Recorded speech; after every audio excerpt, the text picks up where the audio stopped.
everyone, my name is Meg Treseder. I am the Adult Services Librarian at the gorgeous Azle Memorial Library, and I am here to talk about a few of the new releases that I have recently read. I have four to talk about today, but I don't have any of the books here. They're all checked out, so I do apologize for that. I'll be using my typical rating scale, 0 stars to 5. 0, I hated it, 5, I loved it. The first book is called The Improbability of Love by Hannah Rothschild. And I loved it. I gave it a 4 stars. It's kind of this zany, quirky read about the art world. So if you liked, I think, Steve Martin's An Object of Beauty, you might like this one. It's a little bit quirkier. It's about a woman named Annie, and she's kind of this aspiring chef. And she's dating this new boyfriend. And she goes to the secondhand shop to buy a gift for him. They're supposed to meet up for his birthday. She's cooking a meal for him. And she finds this lovely little painting and buys it, thinking not much of it. And of course he doesn't show up. So she's been jilted, but soon she discovers that this painting is actually quite famous and worth a lot of money. And then she discovers that there are lots of people that want this, and some for very nefarious reasons. And it's just this great look at what art means to us as human beings, what it does for us. And so I just loved it. And really what makes the story is the cast of characters that's in it. They're just all fabulous and all very memorable and colorful. But the really cool thing the author does is it's narrated by different characters through the story. But one of the narrators is actually the painting itself. So you get a look into the painting's history and how it changed hands so much. And I just found it to be this absorbing, fascinating read. The next one is called The Mare by Mare Gaitskill. And I gave this about a 2.5 star rating. Critics have loved this book. I don't quite understand why.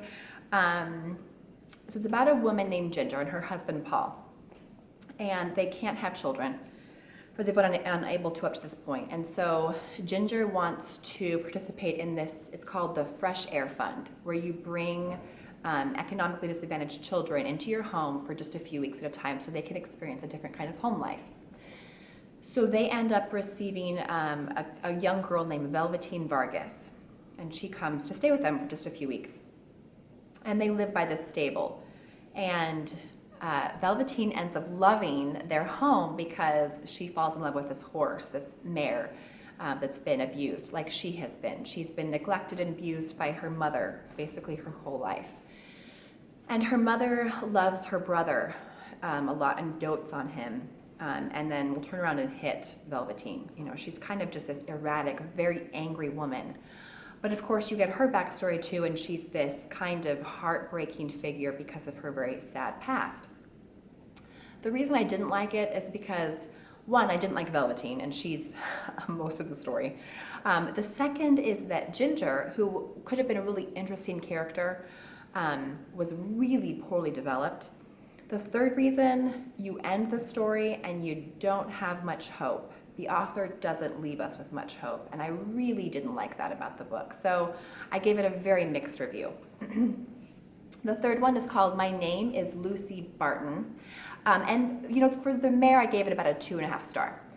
The next one, My Name is Lucy Barton by Elizabeth Strout, and I gave this one 4 stars. And it's so funny. I read this when it first came out. I grabbed it from the box and read it, and then turned it in. And one of our patrons, I noticed her turn it in a few days later. And I said, oh, how did you like it? And of course she hated it. So this one, I think it's going to be a divisive book. Either you really like it or you just really hate it. Of course, she's a Pulitzer Prize winning author for Olive Kitteridge, and I never read her before, so I was excited to read her for the first time. So the story is about, of course, a woman named Lucy Barton, and the story begins with her in a hospital room, having been hospitalized, and her mother, who she has not seen in years, they've been estranged, comes to visit her.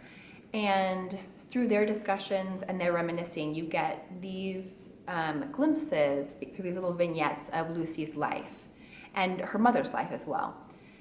And she had just this terrible upbringing. You get just really small glimpses into it, but they were very poor. They grew up in basically a garage. I think like an uncle had given them space in this garage to live. So it's her brother, and her 2 parents. And it's very interesting because as the reader, you kind of have to intuit. Elizabeth is not very explicit. You kind of have to pull the threads of the story together on your own. But you get the idea that the father is perhaps abusive, and she's for sure neglected. She's left like locked in their truck. So she's had this terrible childhood. She goes away to school. She gets a college scholarship and marries and moves to New York City and becomes a writer. So all of these experiences, are quite fascinating. And she ponders life a lot. She's very thoughtful. So there's not much of a plot. So if you're looking for a shoot 'em up, or anything with lots of action, or even a real plot, you may not want to read this book. But it's just a more simple story. It is also, I think, a love letter to New York. This woman, Lucy, is very much in love with the city that she moves to because it's so full of possibility and that you can meet so many different people, and the city is just this living thing that she loves. And that was very attractive to me. My major quibble with the book, and again, I'm kind of torn. I'd probably give it a 3.5 to 4 star rating. But the writing, and the woman that returned it, our patron, said the exact same thing. The writing is too simplistic. And because writing can be beautifully simple, right? But this is, you expect more, right? It's just too simplistic. So I think it's still worth reading, and I would read more by her, to be honest.